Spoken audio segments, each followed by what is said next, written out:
And we appear to be live, and hopefully that means you can also hear me as well as see me here on the Onyx Path Publishing YouTube channel. Hello, my name is Matthew Dawkins, and welcome to the Gentleman's Guide to Gaming on the Onyx Path Publishing News channel. We'll start that again. Welcome to the Gentleman's Guide to Gaming on the Onyx Path Publishing channel. This is the Onyx Path News edition number 15. If my numbering is correct, I don't know. I've done many of these videos. Now, other than that shambolic opening, and bollock is the word here, I'm here to deliver some special news. The last couple of weeks of releases have been big ones for us at Onyx Path. And I see I've already got Preston Bobo and Travis Legg in the live audience. Good to see you both, Preston and Travis. Always nice to see you. Travis, I need to get in touch with you about a meeting, but that's not something for the news. Anyone else who is watching this is going to wonder what on earth that's about, but you can be reliably assured it's something to do with the fact that Travis runs some fantastic actual plays on both, well, in fact, let's start with that. Let's start with community content and media. Let's start with media. Let's start with A Spicy Voyage. As you know, I love things maritime. I love aquatic adventures, what with They Came From Beneath the Sea, and my contribution to Pirates of Pugmire. Well, Travis has recently been running an actual play of Pirates of Pugmire called A Spicy Voyage for a number of our freelancers and others, and it's a fantastic game. It's a two-part introduction to Pirates of Pugmire, the videos for which are on our YouTube channel. And Travis, if you want to promote your own channel, please do so in the live chat that's currently running right now if you're watching this still, because you deserve to get your channel out there. Travis runs some brilliant games for us and is, of course, an accomplished writer. He's a really good author too. And he's been running Scarred Lands and also Pirates of Pugmire. When it comes to Pirates of Pugmire, I have to say that there have been few games that I've had more fun writing. And I'm not the sole writer by any means, but my sections of it, I just had a great deal of pleasure putting them down onto paper and seeing the response, but fan response to my content and the other authors' content has just been fantastic to see. I've heard some people say, well, this Kickstarter hasn't funded yet. What does that mean? Does it mean that Onyx Path is failing? No, of course not. It means it's a source book for a game, a relatively new game, and we have no real way of measuring how well these source books are going to do until we put them on a platform like Kickstarter and open them up to the audience. And I'm pretty confident Pirates of Pugmire is going to fund. I think we're somewhere like 75%, 80% toward funding, and we've still got about a week and a half to go. So I have no real doubts in my mind. But if you haven't checked Pirates of Pugmire out, here's the Kickstarter news part of the news. You can do so right now. If you just type Pirates of Pugmire in to Google, you will find the Kickstarter. And please do back it, even if it's just a PDF level. It's going to be a beautiful book, both in content, in art, in playable options. We've already discussed the fact that you can play pirate birds and pirate lizards, as well as your favorite cats and dogs from Monarchies of Mau and Pugmire. But this book contains a whole heap of information, as well as a range of playable adventures. You also have ship combat rules. You also have maps of the Acid Sea and beyond. And you have a lot of atmosphere. I think that pirates are one of those historical concepts, well, and present day in some cases, but the luster of piracy, I guess, is something that still grabs people's imaginations pretty strongly. And so I think the idea of getting to play cats, dogs, lizards, and birds on the Acid Seas is a great one. One thing I really love about Pugmire, Monarchies of Mau, and the various source books that go along with it is they are games that really grasp the concept of high adventure, of daring do, of swinging from chandeliers through windows and saving someone, or engaging in some kind of heist. They can be grim, they can be serious, it is post-apocalyptia, but they can also be incredible fun.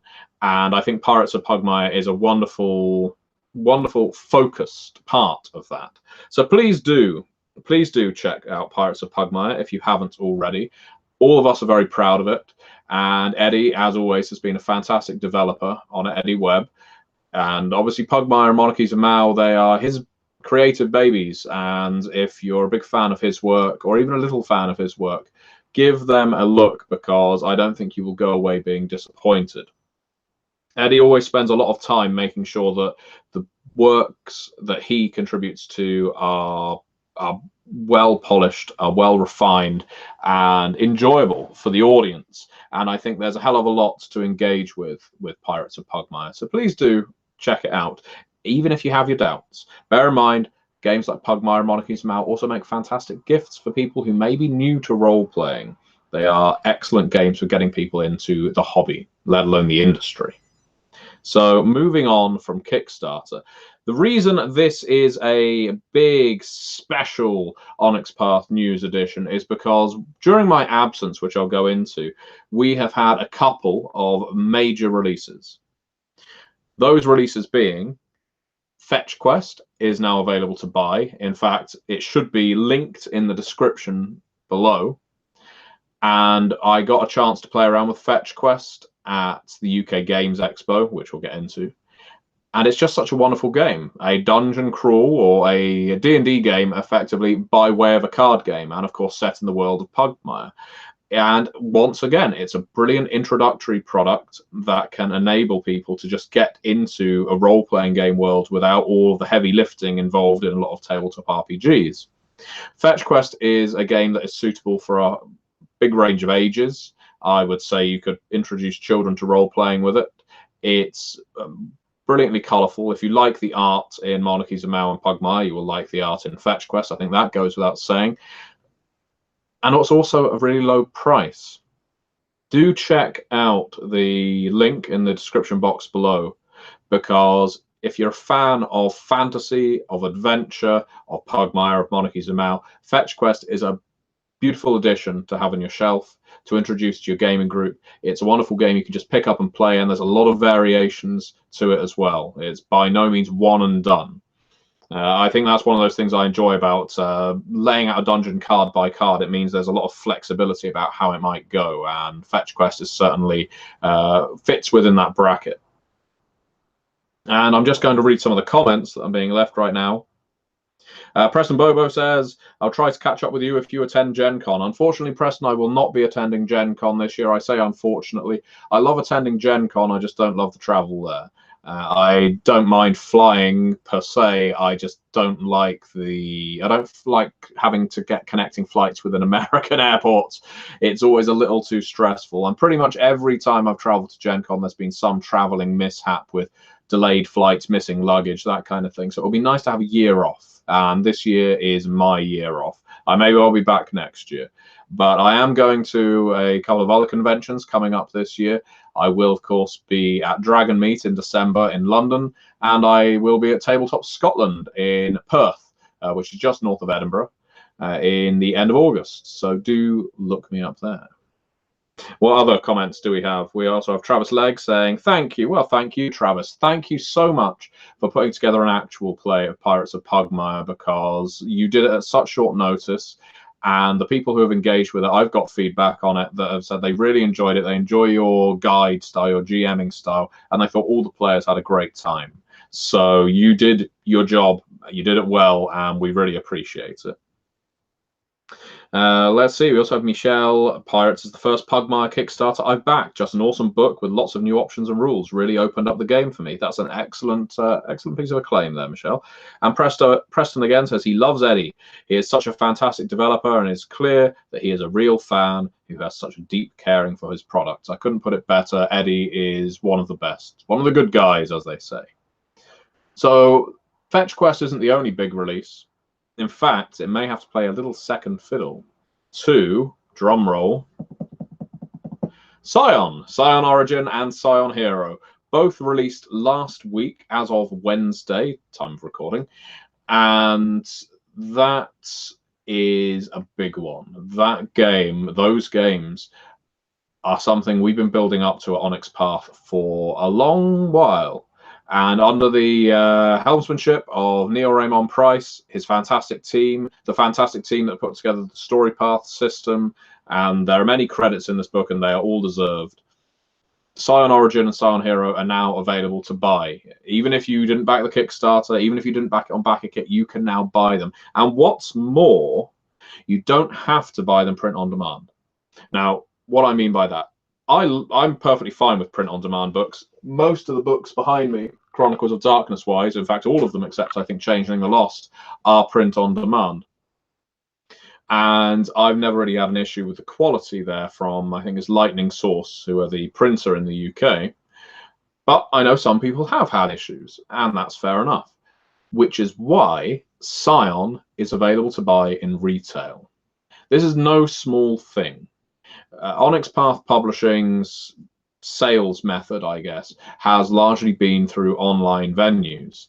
And speaking pragmatically, business hat on for a second, it's made perfect sense. It means very little overhead in the way of storage. We don't have to print volumes upon volumes of content and stick them in warehouses hoping they will sell. But Scion had such a massive release on Kickstarter and has received such an amount of positive feedback, among various other reasons, those books are going to be available in retail. In fact, they already are. What that means for you, to get to the point, is yes, you can order it directly off DriveThruRPG. You can buy it in PDF. You can buy it in print on demand. Yes, you could do the same thing. You could go on Indie Press Revolution if you want. You could also go to your local gaming store if you have one, or even your local bookstore. It doesn't have to be a gaming store, and I really recommend you do this. I really recommend you do it. Order a copy of Scion through that bookstore. Get our products in bookstores. Hell, you don't even have to buy it. Just get them to order it and leave it on the shelf so other people buy it. Point being, we have an excellent opportunity here to get Onyx Path's games, starting with Scion, in retail. That is our objective with Scion Origin and Scion Hero. And those games, wow, they were such fun to read. They were great fun to run. As you know, I've been running Scion games. I ran my Tokyo Noir one, which is briefly on hold, and I ran one for Eddie and Dixie, which is available on this channel too, and also going up on the Onyx Pathcast. But I can just say, as a fan of role-playing games, they are games that are so well crafted, so well written. They've been written with love. They're not at all dry. And Scion was a game that, way back in its first edition, I fell in love with, despite the mechanics, which everyone criticizes, understandably. Scion Second Edition, however, doesn't have that mechanical baggage. It is beautifully scaled, and scale being the operative word here. It's just such a sublime book. If you haven't checked out Scion, a game in which you play the children of deities, and you can play it as super heroic, as mythological, as fantastical, or as grim as you like. Remember, my Tokyo Noir game was by no means 4-color heroes. Please do give them a look.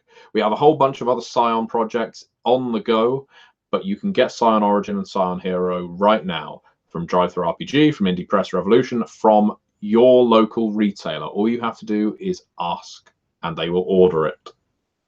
So what other comments have we got in the meantime? Matthew Bartels finally got his copy of Scion Hero and Origin last Monday. Fantastic. 2 days before it went on general release. Alessandro Bruschi pulls a face.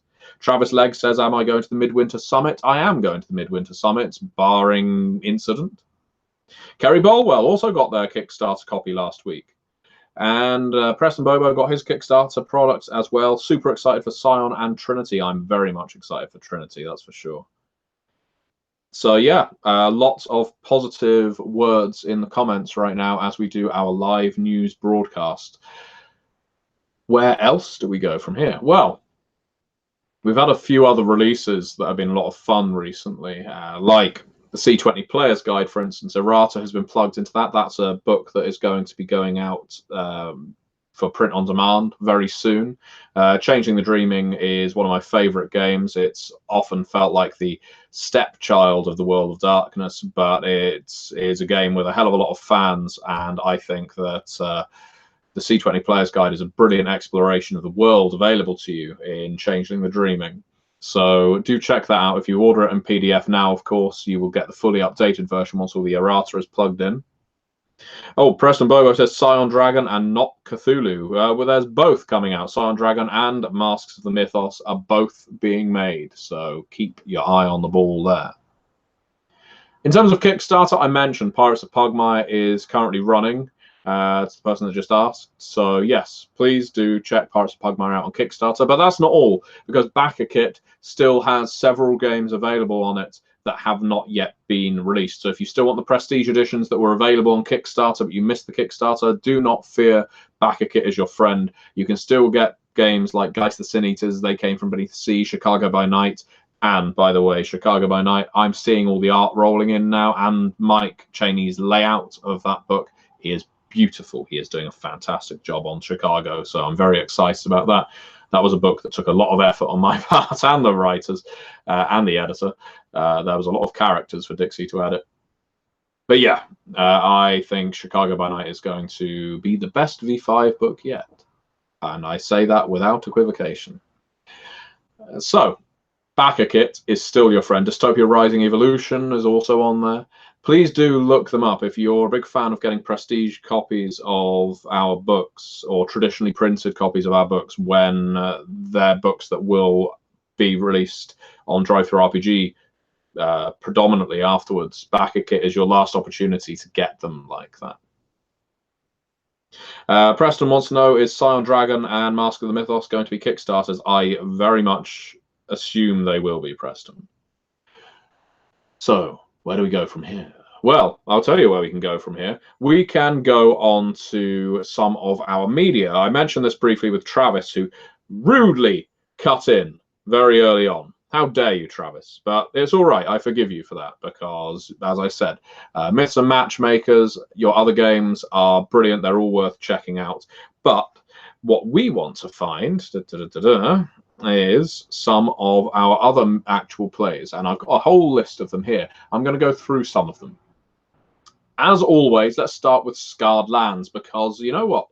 I'm a big fan of Dungeons and Dragons. I'm a big fan of Pathfinder. In fact, for a long time, I was more of a Pathfinder person than a D&D person. I can now see benefits to having the depth of Pathfinder versus the simplicity of D&D 5th edition. So there's no reason I can't run both. But Scarred Lands, in the last few months or so, really seems to have grabbed people's attentions. Scarred Lands, which now has its spell cards available for it, if you want spells on easy-to-handle cards, you can buy them now off Drive-Thru RPG. Just type in Scarred Lands spell, and you'll find them. There's been a whole bunch of actual plays of Scarred Lands that are really worth checking out. I've mentioned Travis's. You can also check out Caffeinated Conquest's actual play of the Gauntlet of Spirogos, where Caffeinated Conquests completely go off the beaten track, the expected path for Gauntlet of Spirogos, but Caffeinated Conquests are always such fun to watch, so please do give them a look. You can also give Red Moon Role-Playing a look. I know I mentioned them a lot, almost like they're my favorite. You're all my favorites, but Red Moon Role-Playing, given that they are largely based in Britain, do have a special place in my heart. They have recently concluded a Scarred Lands campaign of their own, the Great Wilhelm Heist. I was running it, and right now they're running some V5 actual plays, but they will be back soon with even more of our games. So do check out the Great Wilhelm Heist if you like a Scarred Lands game that goes from fantasy to horror. By the end of it, it is very much grim by the conclusion of that game. But, you know, I'm not going to tell you whether the heroes got away with the thing they were trying to steal. The armor that was plugging in Golfaga's stomach gases. Yeah, that probably sounds strange, but that is how it was. Meanwhile, Occultists Anonymous continues. Occultists Anonymous is a Mage the Awakening chronicle. It's linked in the video description below. And I will say that Occultists Anonymous have really started turning my head to Mage the Awakening. I shouldn't ever say that I dislike a game, because I work on these, but there are some games that I relate to far more easily than others. And Mage the Awakening is a game that I have sometimes struggled to grok, as people like to say these days, youngsters, I believe. And Occultists Anonymous have really put Mage the Awakening forward in a way that I'm starting to get it. and they've even started merging in Geist the Sin Eater's content. So please do check out Occultist Anonymous if Chronicles of Darkness is your thing. Also, the Botch Pit. The Botch Pit is a podcast that handles guides for various Chronicles of Darkness games, from slashers to Sin Eaters to werewolves to vampires. Do check out the Botch Pit. The Story Told podcast as well has done a lot recently. They have a Dragon-Blooded actual play ongoing, but excitingly, they also have a Changeling the Lost interview with Megan Fitzgerald and an overview of Changeling the Lost 2nd Edition. That's very much worth checking out. If you haven't looked at Changeling the Lost 2nd Edition yet, it was very difficult to improve on 1st Edition, I will say, because 1st Edition, I think, is almost everyone's favorite Chronicles of Darkness or New World of Darkness game, as was back then. But 2nd Edition is a real refinement, to use Promethean terminology. And I always find when listening to an overview by people who love the game, their passion can really stir me to revisit a book. And whenever I hear an interview with someone like Megan talking about Changeling, it really makes me appreciate the game in a brand new light. So do check out the Story Told podcast if you want to know more about Changeling the Lost. Who else do we have? I've been away, you see, so there's actually a bit of a backlog. Oh, Travis Legg wants to know, is there any word on the Creature Collection Kickstarter? Interestingly, Johnny Hodgson, who is running that via Handiwork Games, was at the UK Games Expo, and I had the chance to speak with him a little, as did a whole bunch of us from Onyx Path. I believe it's very shortly on the horizon. Don't worry, Travis, you're not going to have to wait for too much longer.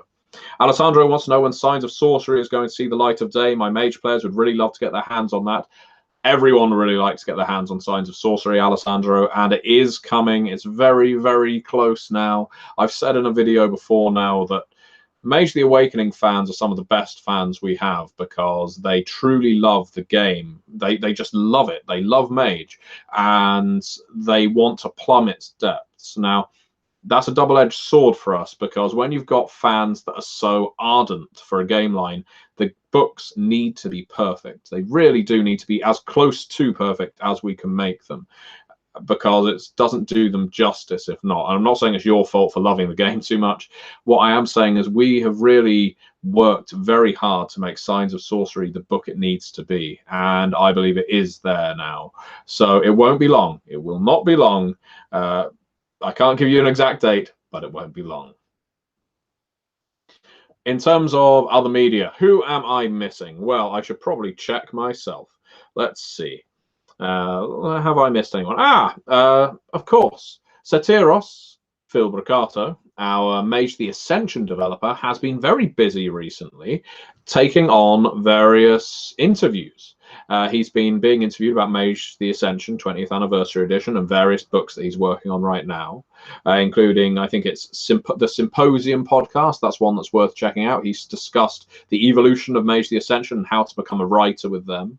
And he's also been on Mage the Podcast, which is a fantastic series dealing with Mage the Ascension from inception all the way through to where it is today. And he was interviewed on there along with Hiromi Kota, James Zambrano, and Isabella Price about books such as Gods and Monsters. So if you love Satiros's dulcet tones, do check out Mage the Podcast as well. Before I move on, the Fandible podcast concluded an actual play of They Came From Beneath the Sea not that long ago, and I have to speak up for that because I developed They Came From Beneath the Sea, came up with the concept, because they really got it. There's been a few They Came From actual plays since the book was on Kickstarter, and they're always wonderful to see. It's lovely to know people are playing the game you wrote, but Fandible really got it down pat. So yeah, do check out the Fandible podcast. Where shall we go from here? Community content, and then I'm going to get into story time. Well, because community content has been a while since I last visited it, there's been several new releases. On the Slarecian Vault, we have, let's see, I did have one right here. I'm going to have to load it up again. My apologies. We did have a new Slarecian Vault product. I think it was Asimar the Angel-Blooded, by David Stevens, or at least it was last updated in June. And if you're a fan of angelic protagonists, and Aasimar aren't in Scarred Lands by default. Please do check it out, and it's at a very low price of 39 pennies in UK currency, so it's not going to be that much more in cents. But the real runaway winner here for community content in the last couple of weeks in my absence has been Canis Minor for Pugmire, and Monarchies of Mal for that matter, because hero of the damn hour, Travis Legg, is at it again. He has written Secret Callings of the Shadow Block for Monarchies of Mal. He has also published the character sheets from his actual play from Pirates of Pugmire, A Spicy Voyage, crew sheets.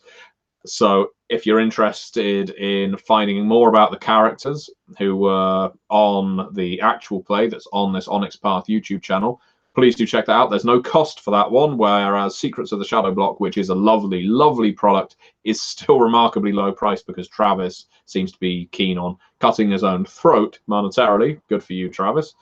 We also have 100 Rumours to Hear in Pugmire by Adrian Kennelly. And I love books like this, little compilation books, list books, because they're the kind of things I remember when I first started getting into role-playing, when 3rd edition Dungeons and Dragons was having its boom.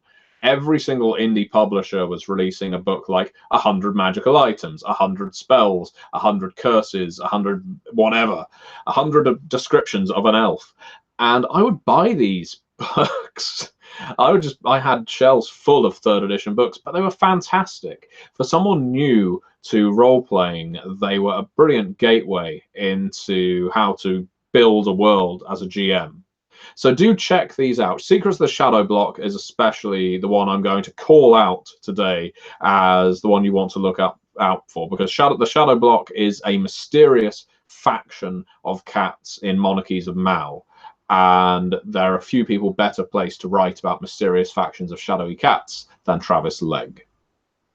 Now, with all that said and notwithstanding, where have I been? Well, I've been many places, dear viewers. I have been at the UK Games Expo. Now, if you are familiar with the Onyx Path blog, if you are familiar with the Onyx Pathcast, you'll know some of what happened at the UK Games Expo, but you won't know all of it. And I'm going to tell you some of it. The UK Games Expo was a fantastic experience for me. I've been going since the very first expo. I've been running a lot of games every year there, on and off. And it's been wonderful to see the convention grow. What was especially good this year was I got to meet so many of my colleagues, some of whom I'd never seen before, or especially some of whom many of the others hadn't seen before. Having traveled to Gen Con and Midwinter before now, I have obviously met Rich, Eddie, Matt McElroy, and a bunch of the others. But it was lovely to get to see Rich and Eddie meeting John Burke, Chris Allen, Clara Herbal, Steffi Devan. Matt McElroy and myself and Steffi were there last year, Steffi Devan, but now all of us came together and we ran a whole bunch of games. We manned a booth, and that booth wasn't being used to sell things. We were instead demoing products there and pointing people over to Leisure Games to buy our products. And that was a scheme that worked remarkably well because Leisure Games sold out of our products, had to drive back down to London to restock on Pugmire and Monarchies of Mal. What was particularly interesting for me as someone attending the UK Games Expo as a business this year around was the popularity of Prince's Gambit, of Fetch Quest and Pugmire, and Scion. Now, that wasn't surprising in the sense that, oh, why would anyone look at these games? It was surprising because when I've been at Gen Con, not all American audiences seem to always engage with Prince's Gambit. I don't know whether it's the number of players. I don't know whether it's the idea of vampire in a party game format, what the barrier to entry is, or maybe we just weren't demoing it in the right way. At UK Games Expo, people loved the idea of Prince's Gambit to the point that we started having to send our demo copies over to Leisure Games to sell them. So maybe it's just not being communicated effectively. And that's always a possibility. As a business, you have to sometimes wonder, how are you pitching your products to the audience? And Prince's Gambit, we all got around, all of the Onyx Pathers got the chance to play it on, I think, the Thursday night, the night before the convention started. And that was just such a brilliant team building exercise, despite the fact 3 of us were Sabat bastards and the Sabat won. I wasn't Sabat, so that's why I can call them bastards with some validity. We all engaged with it. It allowed us to talk about this product with a great deal of enthusiasm, and that therefore infected the customers who wanted to find out more about it. So many people were coming up to us wanting to know about it. And I don't know whether it's because in the UK we play more party games, more deception and deduction games like The Resistance, like Werewolf, if that's a thing. But it certainly meant that by the end of the convention, I don't think we had any Prince's Gambit left. Matt McElroy can correct me if I'm wrong. So Eddie is in the comments now, I see, saying I'm allegedly not Sabat. Well, if Eddie, when he was Prince, had kept putting me on missions, we would have succeeded. But no one trusts the Caitiff, no one trusts the clanless scum that I was. For anyone who is in any doubt, the Sabat in this game of Prince's Gambit were the La Sombra, surprise, surprise, played by Rich Thomas, the Nosferatu, played by Steffi Devan, and the Toreador, played by John Burke. I was the Caitiff. I believe Matt McElroy was a Bruja. Clara was a Zimitzi, who everyone believed was Sabat. I can't think why. And Eddie was some insignificant clan like the Ventru. Yeah. Oh, and Chris Allen was, what was Chris Allen playing? He was a Ravnos, I think, and my first pick for Prince. And I think that's probably why people stopped trusting me.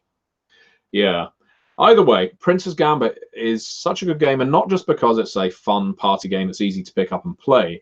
One of the best things about it that I don't think we've advertised necessarily is the sheer flexibility of the game. The fact that it will change every single time you play, because the different clan powers affect each other differently, if you see what I mean.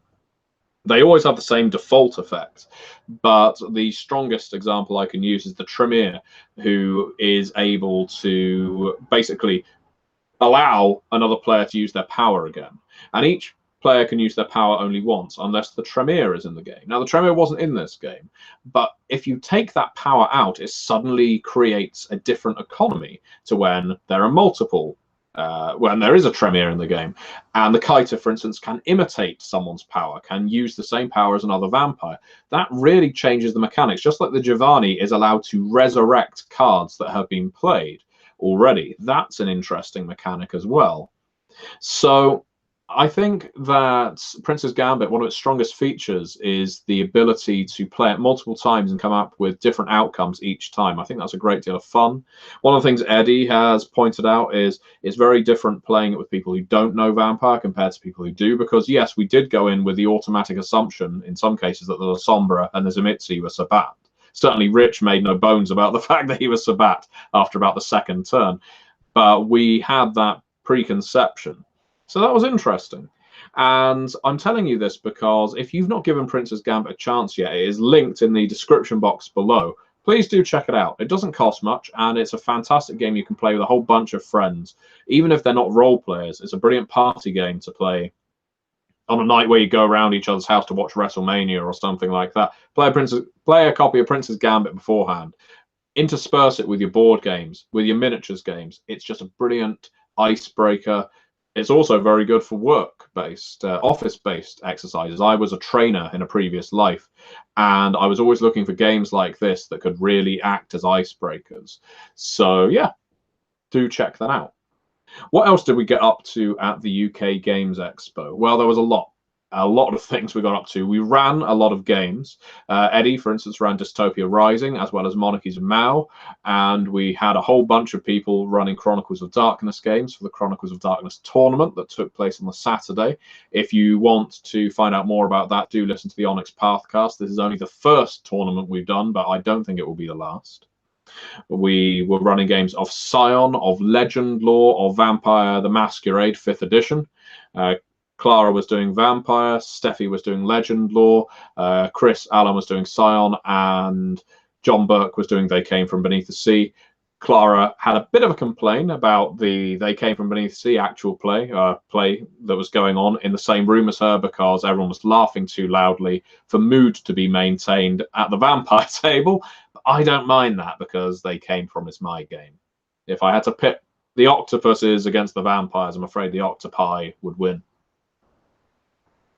So yeah, I was gratified to hear how well all of those games went. I, of course, ran Contagion Chronicle. I was manning the booth. We had lots of meetings, and meetings are always good when they're profitable or fruitful. There were certainly fruitful meetings with companies such as Modifius. We also had a wonderful big group interview with Darker Days Radio, and a whole bunch of podcasters swung by the Onyx Path booth. So do look out for Onyx Path interviews if you want to find out some of our internal industry thoughts that we were expressing at UK Games Expo. The one thing I would say, maybe most of all out of the expo, was the sheer number of people that were coming up to us and thanking us for attending. They were thanking us for setting up a booth for the very first time at this convention.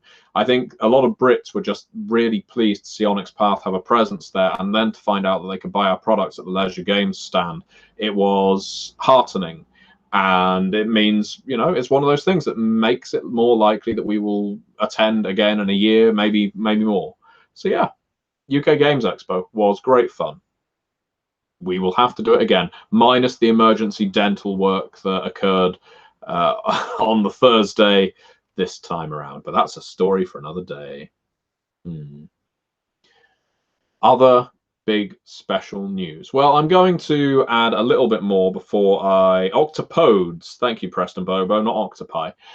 I'm going to add a little bit more news about some of the games I'm working on, because, you know, I've got the easiest access to those. Yes, and as Eddie pointed out at UK Games Expo, 2 people almost lost their bags, or they did lose their bags. Luckily, they were recovered on their many flights over to the UK. Thankfully, they were recovered. Sadly, the nerve in someone's gum was not. We don't always perform emergency dental surgery on our freelancers, but, you know, when we do, it's the best in the world. So yeah, some insight into some of the games I'm developing right now. One of you mentioned in the comments Shunned by the Moon for Werewolf the Forsaken. All the art has been rolling in for that book.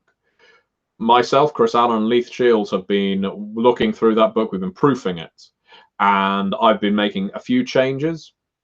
Mike Cheney is now applying them, so we will then do a second proof and just make sure it's up to muster.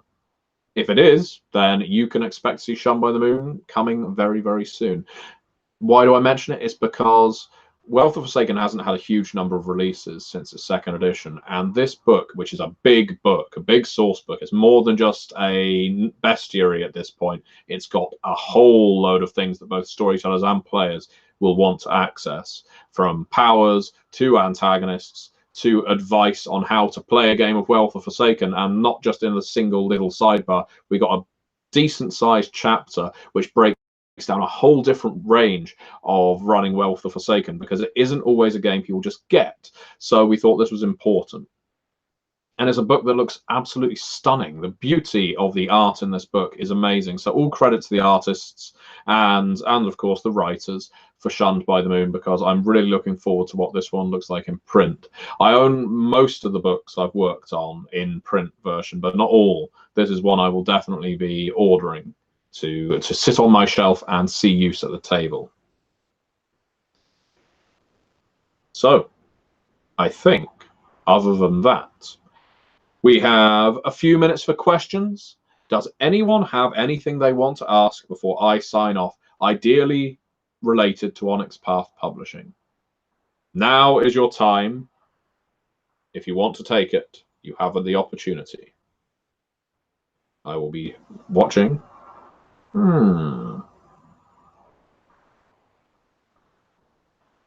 Is Ron Spencer providing art for Shunned by the Moon? Interestingly not, Baryon. I don't believe we utilize Ron on this book, but I think that I agree. His work is absolutely fantastic. In fact, it's his art that first got me into Werewolf the Apocalypse. But rest assured, the art in Shunned by the Moon is still brilliant. The next Kickstarter, asks Preston Bobo. We will be teasing the next Kickstarter. I think you should probably see a tease for it in this Monday meeting notes, maybe. But do back Pirates of Pugmire if you haven't. I think you already have, Preston. Eddie Webb says, have you seen Double or Nothing yet? Finally, I have seen Double or Nothing, yes. Fantastic pay-per-view. I say fantastic. Not all of the matches were, top tier, but it told a consistent story, and it made me want to watch the next one. And that's something WWE pay-per-views don't always do. This is something that most of you do not care about in the slightest. But if I compare it to the rather quality of Money in the Bank, Double or Nothing was the kind of story that I really engaged with. I'm really glad that Shone by the Moon is coming out due to the simple fact that I never really got well for Forsaken. This book will tip you over the edge. I'm pretty confident of that. James Hubbard, Signs of Sorcery coming soon, as already mentioned, yes. Also, what is Legend Lore? I never heard of that game. Legend Lore is actually based on a comic book, and it has you as a person drawn into a fantasy D&D-esque environment, and you play fantastical versions of yourselves, essentially. And Steffi was running it to great acclaim at UK Games Expo. She's currently developing the book, and all reports currently say that the Legend Lore RPG that Onyx Path is going to be producing looks excellent. Will there be any material for the Wolf-Blooded in Shunned by the Moon, asks Huxzul. No. And it's not due to any great stigma against the Wolf-Blooded. It's because there's only so much space we have.